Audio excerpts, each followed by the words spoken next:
A very good morning to all of you. Myself, Professor Thaval Chandrana, and we are on a unit number 2, Huffman and coding of data compression subject. As previously, we discussed about how to design a Huffman, what is a Huffman, what is the requirement of Huffman coding, how we design a Huffman code with some formulas, as well as we have discussed one of the examples to design a Huffman code with a given source alphabet. So if you have any doubt regarding how to design a Huffman code, then please view my previous lecture. I think you are clear about what we are discussed in our previous lecture.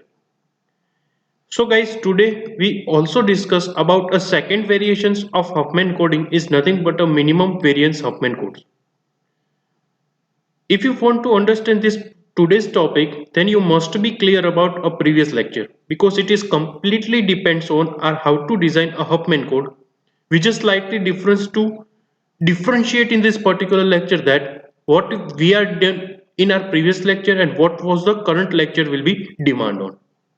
So guys, I will personally request to all of you, if you want to see this particular lecture, then you must be clear about what we are discussed in our previous lecture. સો જો તમારે minimum variance Huffman code design કરતા શીખવું હશે સો એ સૌથી પહેલા તમને Huffman code કઈ રીતે ડિઝાઇન થાય છે એ તમારે શીખવું પડશે કેમ કે હફમેન કોડ અને મિનિમમ વેરિયન્સ હફમેન કોડની અંદર થોડોક જ ડિફરન્સ છે અને ડિફરન્સ શું છે અને એક્ઝામ્પલ પોઈન્ટ ઓફ વ્યૂ આપણે કઈ રીતે એને ડિફરન્શિએટ કરી શકશું એ આપણે આજના લેક્ચરમાં જોશું એઝ વેલ એઝ ફરી વખત યાદ દેવડાવી દઉં કે હફમેન કોડનો મેઇન ઇન્ટેન્શન્સ અથવા તો ડેટા કમ્પ્રેશનનો મેઇન ઇન્ટેન્શન્સ એ છે કે જે ફ્રીક્વન્ટલી કેરેક્ટર્સ અકર થાય છે those character who are occurring a frequently we assign a smaller binary representations and those who are not occurring a frequently which we are assigned a larger length representations of binary bits. તો જે occurs સૌથી વધારે characters થવાના છે અથવા તો source આલ્ફાબેટના characters જે સૌથી વધારે અકર્સ થવાના છે અથવા તો અપિયર્સ થવાના છે પર્ટિક્યુલર મેસેજ ટ્રાન્સફર કરતી વખતે એ પર્ટિક્યુલર આલ્ફાબેટ્સને આપણે સ્મોલર બીટથી રિપ્રેઝન્ટ કરશું અને જે આલ્ફાબેટ્સ ફ્રીક્વન્ટલી અકર નથી થતા એને આપણે લાર્જર બીટથી અસાઇન કરીએ છીએ એઝ વેલ એઝ જે least two frequently probability assign થઈ છે એના ટુ સિમ્બોલ્સને આપણે સેમ લેન્થથી અથવા તો સેમ લેન્થ ઓફ સાઇઝથી બાઇનરી રિપ્રેઝન્ટેશન આપશું એ ઓલરેડી આપણે હફમેન કોડ એટલે કે પ્રીવિયસ લેક્ચરની અંદર બે એઝમ્પશન્સ જોઈ લીધા છે Now, what was the difference between Huffman code and minimum variance? Let's see. By performing the performing of shortening the procedure in a slightly different manner, we could have found a different Huffman code. So, what was the difference between Huffman code and a minimum variance Huffman code? It is just defined on a single line. We just differentiate a shortening procedure on a slightly different manner. Means આપણે Huffman code design કરતી વખતે જે step 1 ની અંદર descending ઓર્ડરની અંદર probability assign કરતા હતા એ પ્રોબેબિલિટીમાં થોડોક શોર્ટિંગ પ્રોસિજરમાં ચેન્જ છે એન્ડ જો તમે ચેન્જ કરો છો તો કેટલો ડિફરન્સ મળે છે એ આપણે આજે જોશું so I will just revise this particular line by performing the shorting procedure in a slightly different manner we could have a different Huffman code and it is nothing but a minimum variance Huffman code. નામ આપણે જો read કરીએ it's become a minimum સો આપણે આપણા કોડને જે Huffman કોડમાં આપણને બાઇનરી રિપ્રેઝન્ટેશન્સ મળ્યું હતું એનાથી પણ ટ્રાય કરશું કે મિનિમમ કોડ અસાઇન કરીને એને આઈડેન્ટિફાઈડ કરી શકીએ so guys we are starting with the example minimum variance Huffman code Note that we always put a combined letter as higher as possible in the list. So જ્યારે આપણે બે probability combine કરી અને એક કોઈ dash વાળો alphabets અથવા તો લેટર ફાઇન્ડ આઉટ કરતા હતા એને હફમેનની અંદર આપણે શું કરતા હતા લોઅર પ્રોબેબિલિટી અસાઇન કરતા હતા એટલે કે લોઅર પોઝિશન ઉપર એને અસાઇન કરતા હતા લાઈક એક્ઝામ્પલ આપી દઉં કે તમને પ્રોબેબિલિટી આપી છે A1 A3 ની 0.2 આપણે સેમ એક્ઝામ્પલ જ કન્ટિન્યુ કરીએ છીએ એટલે તમને ડિફરન્શિએટ કરવામાં બહુ ઈઝી રહેશે પ્રોબેબિલિટી A4 અને A5 ની 0.1 છે અને પ્રોબેબિલિટી A2 ની 0.4 છે સો આ જે તમને પ્રોબેબિલિટીઝ આપી છે હવે આપણે સૌથી પહેલું સ્ટેપ શું કરવાનું છે sort the letter in a descending probability order. જે હફમેનની અંદર કરતા હતા એ જ વસ્તુ પરફોર્મ કરીએ છીએ. શોર્ટિંગ પરફોર્મ કરીએ છીએ શેના બેઝ ઉપર? પ્રોબેબિલિટી બેઝ ઉપર. તો જો અહીંયા આપણે જોવા જઈએ લિસ્ટમાં તો આપણને 0.4 છે એની પ્રોબેબિલિટી હાઈએસ્ટ મળે છે, તો આપણે A2 ને ફર્સ્ટ એસાઇન કરીએ છીએ, ધેન 0.2 ને A1 અને A3. ફરી વખત યાદ દેવડાવી દઉં, A1 આપણે શું કામ પહેલા લીધું? કેમ કે A1 અને A3 ની પ્રોબેબિલિટી સેમ છે. તેમ છતાં A1 આપણે શું કામ હાયર પોઝિશન્સ ઉપર લખીએ છીએ? બીકોઝ જે આપણને સોર્સ આલ્ફાબેટ આપ્યો છે અથવા તો સોર્સ આલ્ફાબેટની સ્ટ્રિંગ છે એમાં A1 ફર્સ્ટ અકર થાય છે. That's why we put A1 on a higher positions of A3. Then A4 and A5 with the same reference. Code assign કરીએ છીએ C, A2. હવે આપણે એન્ડ ઓફ રિઝલ્ટ, હવે આપણે તમને આઈ થિંક ખબર પડી ગઈ છે કે અત્યારના જે આપણે આ કોડ વર્ડ ડિસાઇડ કરીએ છીએ ત્યાં એન્ડ ઓફ રિઝલ્ટ્સ એટલે કે ફાઇનલ ટેબલની અંદર બાઇનરી રિપ્રેઝન્ટેશન્સ ફાઇન્ડ આઉટ કરતા જવાના છે. અને લાસ્ટ ટેબલ એ ફર્સ્ટ ટેબલ જેવું જ હશે, બટ અહીંયા જે કોડ C ના ફોર્મમાં છે એ આપણે બાઇનરી બીટ રિપ્રેઝન્ટેશનના ફોર્મમાં હશે. So what was the difference between a Huffman code and a minimum variance Huffman code is nothing but we always put the combined letters. હવે next step માં જે આપણે combine કરશું A4 અને A5 as high as possible in the list. So Huffman code ની અંદર જ્યારે આપણને 0.2 probability મળતી હતી, આ કોડને કમ્બાઈન કરીને એને આપણે નામ આપતા હતા A-4 અને આનું કોડ વર્ડ રિપ્રેઝન્ટ કરતા હતા alpha 1. તો એને આપણે શું કરતા હતા કે 0.2 અને આના કમ્બાઈન પ્રોબેબિલિટી મળે છે એ પણ 0.2 છે, એને A3 ની લોઅર પોઝિશન્સ ઉપર પુટ કરતા હતા. But the difference between minimum variance is as high as possible. Means હવે શું કરવાનું છે કે 0.2 આપણને સેમ પ્રોબેબિલિટી મળે તો એને મેક્સિમમ હાયર પોઝિશન્સ ઉપર અસાઇન કરવાની થશે. તો નેક્સ્ટ ટેબલમાં શું થશે? A2, A-4, A1 and A3. તો આપણે મેક્સિમમ સેમ પોસિબિલિટીના કેસમાં એને highest possible way to represent કરશું. Let's see. Identify to less probability on a symbols. But obvious છે as it is step follow કરવાનું છે. The two symbols with the lowest probability are A4 and 5. Now we know that. Therefore, we can assign their code word as C A4 is equal to alpha concatenation with 0. પહેલા આપણા સિમ્બોલ્સને આપણે 0 represent કરીએ છીએ, second symbols એટલે A5 ને આપણે 1 થી represent કરીએ છીએ.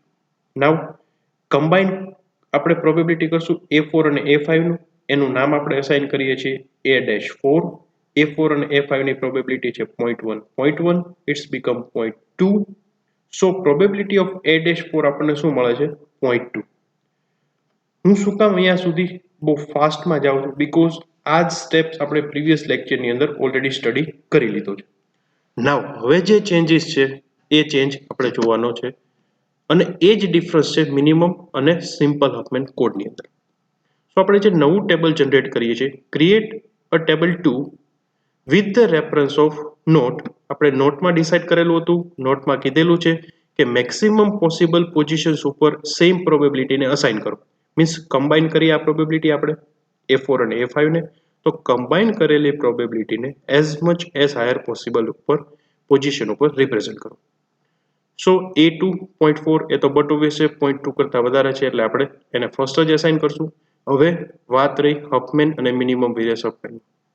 જ્યારે આપણે હફમેન કોડ કરતા હતા ત્યારે A1 અને A3 A-4 ની નીચે મૂકતા હતા અને મિનિમમ વેરિયન્સમાં આપણે શું કરીએ છીએ? A-4 ને આપણે અપર રાખીએ છીએ. સો it is the difference between Huffman and minimum variance Huffman with the representation of table number 2. જ્યારે તમે ટેબલ 2 ચેક કરશો આ પર્ટિક્યુલર પોઝિશન ઉપર એટલે તમને આઈડિયા આવી જશે what was the difference between minimum variance Huffman and a Huffman code. ફરી વખત A2 probability of 0.4, C A2 એનો કોડ વર્ડ છે. જો હફમેન તમે ડિઝાઇન કરો છો તો ત્યાં આવશે સેકન્ડ પોઝિશન ઉપર A1, થર્ડ પોઝિશન ઉપર A3 અને ફોર્થ પોઝિશન ઉપર A-4. કેમ કે ત્યારે આપણે as much as lowest position ઉપર એડ કરતા હતા કમ્બાઇન્ડ પ્રોબેબિલિટીઝને. મિનિમમ વેરિયન્સની અંદર આપણે એવું ડિસાઇડ કરીએ છીએ કે as much as higher possible positions ઉપર અસાઇન કરો કમ્બાઇન્ડ પોસિબલ પ્રોબેબિલિટીને અસાઇન કરવાની. સો A-4 આપણે સેકન્ડ પોઝિશન ઉપર અસાઇન કર્યું. C-A-4 ને આપણે શેનાથી રિપ્રેઝન્ટ કરી શકીએ છીએ? આલ્ફા 1 થી. So it is denote with the alpha 1. Now steps are same. Find out કરો two least probability 0.2 and 0.2. Represent કરો C-A1 ઇક્વલ ટુ આપણે ફર્સ્ટને આલ્ફા 1 થી રિપ્રેઝન્ટ કર્યું. હવે સેકન્ડ સ્ટેપમાં આપણે રિપ્રેઝન્ટ કરશું આલ્ફા 2 થી. ફર્સ્ટ સિમ્બોલ A1 છે તો આલ્ફા 2 કોન્કેટિનેશન વિથ 0. A3 એ સેકન્ડ સિમ્બોલ્સ છે, so A3 it's become alpha 2 concatenation with 1. બેની પ્રોબેબિલિટીને મર્જ કરો. A1 plus A3 0.2 plus 0.2 it's become 0.4. જો આપણે હફમેનની અંદર આ વસ્તુ કરતા હોત તો આપણે A-1.4 ની પ્રોબેબિલિટી A2 નીચેની પોઝિશન્સ ઉપર રાખત. બટ મિનિમમ વેરિયન્સમાં આપણે as much as higher positions ઉપર અસાઇન કરવાનું છે. સો નેક્સ્ટ ટેબલની અંદર શું થશે? સૌથી પહેલી પ્રોબેબિલિટી હશે A-1.4, એનો code CA1 alpha 2, than second position ઉપર A2 આવશે, ધેન થર્ડ પોઝિશન ઉપર A-4. ચેક કરી લઈએ આપણે જે વિચારીએ છીએ સાચું છે કે નહીં. So the create table 3 with the reference of note and step 1. આપણે નોટનો પણ યુઝ કરીએ છીએ અને ડિસેન્ડિંગ ઓર્ડરમાં અસાઇન કરતી વખતે સ્ટેપ 1 નો પણ યુઝ કરીએ છીએ. સો આપણે જે હમણાં જ વાત કરી કે A-1 ને આપણે હાયર પોઝિશન ઉપર અસાઇન કરીએ છીએ કેમ કે બેની પ્રોબેબિલિટી સેમ મળે છે અને એનું રિપ્રેઝન્ટેશન આપણે આલ્ફા 2 થી અસાઇન કરીએ છીએ. Alpha 2 is nothing but a string. A2 as it is, જેમાં આપણે કંઈ ચેન્જીસ નથી કર્યા, અને A-4 ને 0.2 કમ્બાઇન્ડ પ્રોબેબિલિટીઝ છે અને એનું રિપ્રેઝન્ટેશન આપણે આલ્ફા 1 સ્ટેપ નંબર 2 માં જોઈ લીધું છે. ના ફરી વખત સ્ટેપ ફોલો કરો. Least two probability find out કરો. ક્યાં સુધી કરવાનું છે? જ્યાં સુધી ટેબલમાં 2 પ્રોબેબિલિટીઝ ના વધે ત્યાં સુધી. અત્યારે આપણી પાસે 3 પ્રોબેબિલિટીઝ અવેલેબલ છે અથવા તો 3 લેટર્સ અવેલેબલ છે. હવે આપણે શું કરવાનું છે? લિસ્ટ 2 લેટર્સ ફાઇન્ડ આઉટ કરો જેની પ્રોબેબિલિટી લિસ્ટ હોય. તો આપણને મળે છે A2. આલ્ફા 1 ને આલ્ફા 2 ઓલરેડી અસાઇન થઈ ગયા છે. Now we take alpha 3. So CA2 is equal to alpha 3. First symbol A2 છે, so it's become coordination with 0, and CA-4 is equal to alpha 3 as it is, અને second symbol આપણને મળે છે it's become concatenation with 1. બંનેની પ્રોબેબિલિટીને merge કરો. Probability of A2 plus probability of A-4, it's become 0.4 plus 0.2, it's become 0.6. Now previous જેમ હફમેનની અંદર આપણે merge કરતા હતા કોડ, એ જ રીતે આપણે ચેક કરી જોઈએ કે A-4 ને આપણે શું રિપ્રેઝન્ટ કરી શકીએ એમ છીએ? Alpha 1. So as per the table 3, CA-4 એટલે કે CA-4 નું રિપ્રેઝન્ટેશન આપણે શેનાથી કરી શકીએ છીએ? આલ્ફા 1 થી. So it is represent with alpha 1. તો આપણે શું કરી શકીએ? CA-4 ને રિપ્લેસ શેનાથી કરી શકીએ? આલ્ફા 1 થી. સો CA-4 એની વેલ્યુ શું છે? Alpha 3 concatenation with 1. જ્યાં જ્યાં CA-4 છે ત્યાં આપણે મૂકી દઈએ alpha 1, alpha 3 concatenation 1 as it is મૂકીએ. હવે પ્રીવિયસ હફમેનમાં જેમ પ્રીવિયસ સ્ટેપમાં ચેક કરતા હતા કે આલ્ફા 1 ની વેલ્યુ આપણે કોઈ જગ્યાએ રિપ્લેસ કરી શકીએ એમ છીએ. સો કે yes, now V can replace alpha 1 value in a step number 2. ફરી વખત હું સ્ટેપ નંબર તમને 2 પણ બતાવી દઉં. આપણે અહીંયા સ્ટેપ નંબર 1 માં CA4 alpha 1 concatenation with 0, CA5 is equal to alpha 1 concatenation with 1. આ તો આપણે ઓલરેડી ડિરાઇવ્ડ કરી લીધું છે. હવે આપણને સ્ટેપ 4 માં શેની વેલ્યુ મળે છે? આલ્ફા 1 ની. તો આપણે શું કરીએ? એને રિપ્લેસ કરી દઈએ. સો CA4 alpha 1 concatenation with 0 as it is. એમાં આલ્ફા 1 ની વેલ્યુ આપણે શું પુટ કરવાની છે? Alpha 3 concatenation with 1. સો આની જગ્યાએ આપણે એઝ ઇટ ઇઝ મૂકીએ alpha 3 concatenation with 1, 0 as it is. Same way CA5 alpha 1 concatenation with 1, alpha 1 ની જગ્યાએ પુટ કરી alpha 3 into 1. So alpha 3 concatenation with 1, આ 1 as it is. So I think અહીંયા સુધી તમને ક્લિયર થઈ ગયું હશે કે આપણે કઈ રીતે સ્ટેપ્સ પરફોર્મ કરીએ છીએ અને સ્ટેપની સામે જો આપણને સ્ટ્રિંગ મળે છે તો આપણે કઈ રીતે એને રિપ્લેસ કરીએ છીએ. સો નેક્સ્ટ ટેબલની અંદર હવે આપણી પાસે પોસિબિલિટી શું હશે? a-2 is equal to 0.6 અને a-1 it's become 0.4. તો આમાં આપણી પાસે કંઈ કન્ફ્યુઝન નથી. 0.6 એ હાઈએસ્ટ પ્રોબેબિલિટી છે, તો આપણે ડાયરેક્ટલી અસાઇન કરી શકશું. બટ હવે શું છે, આપણી પાસે CA4 આલ્ફા 3 10 મળ્યું છે, CA5 આલ્ફા 3 11 મળ્યું છે, CA2 આલ્ફા 3 0 છે અને CA-4 છે આલ્ફા 3 એ 1 છે. So now perform a step number 5. Create a table 4 with the reference of note and step number 1. But obvious છે, આપણી પાસે કોઈ કન્ફ્યુઝન છે જ નહીં, કેમ કે આપણી પાસે પ્રોબેબિલિટી જેવી આવી છે કે જે ડિસેન્ડિંગ ઓર્ડરમાં ઇઝીલી ગોઠવાઈ જાય. સો a-2 જેમાં આપણે મર્જ કરી હતી પ્રીવિયસ સ્ટેપની અંદર ઇટ્સ બીકમ 0.6 અને એને આપણે નામ આપી દઈએ આલ્ફા 3. a-1 એનું ઓલરેડી આપણી પાસે એઝ ઇટ ઇઝ 0.4 અને એનું નામ અવેલેબલ છે. સો આપણો ફર્સ્ટ સિમ્બોલ મળશે CA-2 આલ્ફા 3 ને આપણે 0 કહી દઈએ, A1 ડેશ એને આપણે આલ્ફા 2 અને એને અસાઇન કરી દઈએ 1. હવે ચેક કરીએ કે CA-2 ને આપણે શેનાથી રિપ્રેઝન્ટ કરી શકીએ એમ છીએ? આલ્ફા 3 થી. અને CA-1 ને શેનાથી રિપ્રેઝન્ટ કરી શકીએ એમ છીએ? આલ્ફા 2 થી. સો CA-2 ઇટ્સ બીકમ આલ્ફા 3 અને એને અસાઇન કરીએ 0 અને આલ્ફા 2 ઇટ્સ બીકમ 1. હવે આપણી પાસે આલ્ફા 3 અને આલ્ફા 2 ની વેલ્યુ મળી છે. ચેક કરતા જઈએ પ્રીવિયસ સ્ટેપમાં કે કયા સ્ટેપમાં આપણે આલ્ફા 3 અને આલ્ફા 2 ની વેલ્યુ રિપ્રેઝન્ટ કરી શકીએ. So now we can replace alpha 3 and alpha 2 value in a previous steps. So CA2 check કરાવી લઈએ ફરી વખત. અહીંયા જ્યાં જ્યાં તમને વેલ્યુ મળી છે એ વેલ્યુ રિપ્રેઝન્ટ કરતા જઈએ. હજીના પ્રીવિયસ સ્ટેપ્સની અંદર આપણી પાસે આલ્ફા 2 ની વેલ્યુ પણ અવેલેબલ છે, તો ત્યાં પણ આપણે રિપ્લેસ કરી શકશું.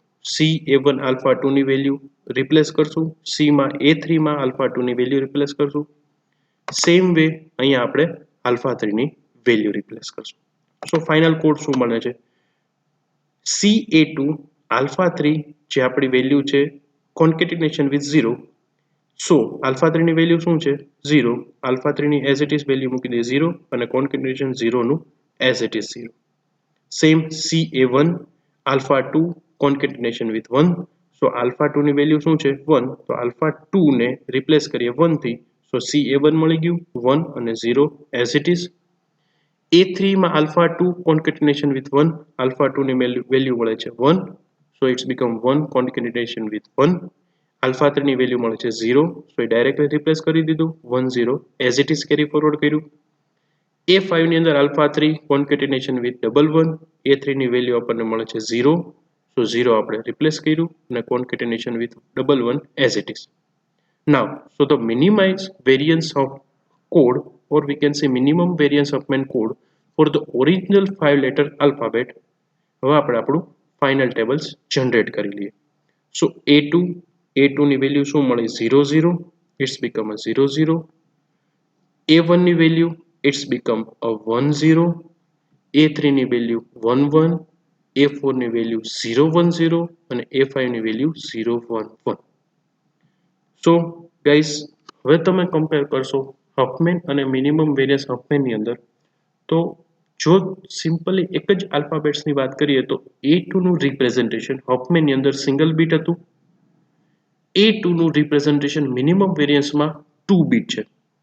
બટ ચેક કરો કે જેની પ્રોબેબિલિટી સેમ છે એની length of bit representation same થશે, and it is nothing but a minimum variance Huffman. So the average length of this code, આપણે એવરેજ કઈ રીતે ફાઇન્ડ આઉટ કરતા હતા? Probability multiplication of number of bit representation with a particular symbols. So 0.4 આનું representation કેટલા બીટથી કરીએ છીએ? 2 બીટથી. તો it's become 0.4 into 2 plus 0.2 into 2, 0.2 into 2, 0.1 it's become a 3 bits and 0.1 it's become a 3 bits.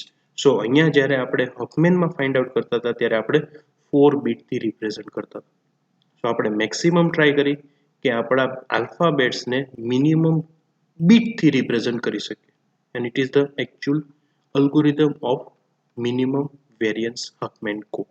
એનો same note it is represent with 2.2. So આપણી પાસે source alphabet ઓછા છે અને પ્રોબેબિલિટી આપણે એ રીતે અસાઇન કરી છે એટલે હફમેનની એવરેજ બીટ ઓફ લેન્થ 2.2 અને મિનિમમ વેરિયન્સ હફમેનની average length of bit same મળે છે but the representation of code is different. So I think you are clear what is the difference between Huffman and minimum variance Huffman. એક જ લાઇનની અંદર સમજાવવું હોય તો ઇઝીલી આપણે સમજાવી શકીએ એઝ પર ધ એક્ઝામ્પલ કે જો તમને સેમ પ્રોબેબિલિટી મળે છે નેક્સ્ટ ટેબલમાં એ વેલ્યુને as much as higher possible ઉપર મૂકવાની છે એટલે કે કમ્બાઇન્ડ પ્રોબેબિલિટી જ્યારે મળે છે અને ટેબલમાં ઓલરેડી એ સેમ પ્રોબેબિલિટી અવેલેબલ છે તો એને એના નેક્સ્ટ ટેબલમાં એનાથી અપર પોઝિશન્સ ઉપર મૂકવાની છે બાકીનું પ્રોસિજર બધી જ સેમ છે compare with the Huff but end of result તમને કોડ ડિફરન્સ મળશે હવે આ જ વસ્તુને આપણે ટ્રીના ફોર્મમાં રિપ્રેઝન્ટ કરવું હોય તો કઈ રીતે કરી શકીએ એ એક વખત જોઈ લઈએ સો ધ એન્ડ ઓફ રિઝલ્ટ તમને ફાઇનલાઇઝ થશે કે આપણે ફર્સ્ટ ટુ આલ્ફાબેટ્સને કમ્બાઈન કર્યા હતા એકને અસાઇન કર્યું હતું 0 બીજાને 1 એ જે મર્જ થઈ હતી એને નામ આપ્યું હતું A-4 એની પ્રોબેબિલિટી આપણે હાયર પોસિબલ વે પર રિપ્રેઝન્ટ કર્યું આ જ વસ્તુ જો હફમેનમાં હોત તો એ અહીંયા પોઝિશન ઉપર હોત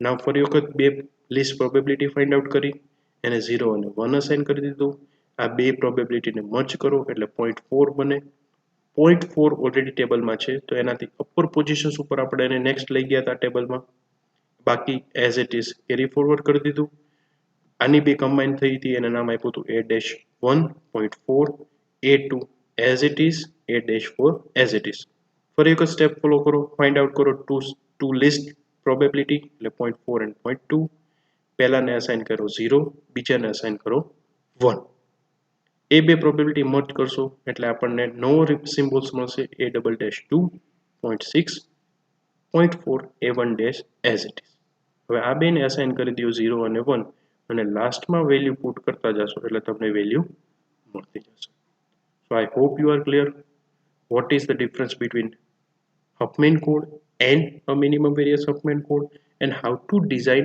a minimum variance Huffman code with the reference of Huffman. I hope you are clear. I hope you are enjoyed my lecture and I hope you are clear your doubt as per my representations. Thank you so much.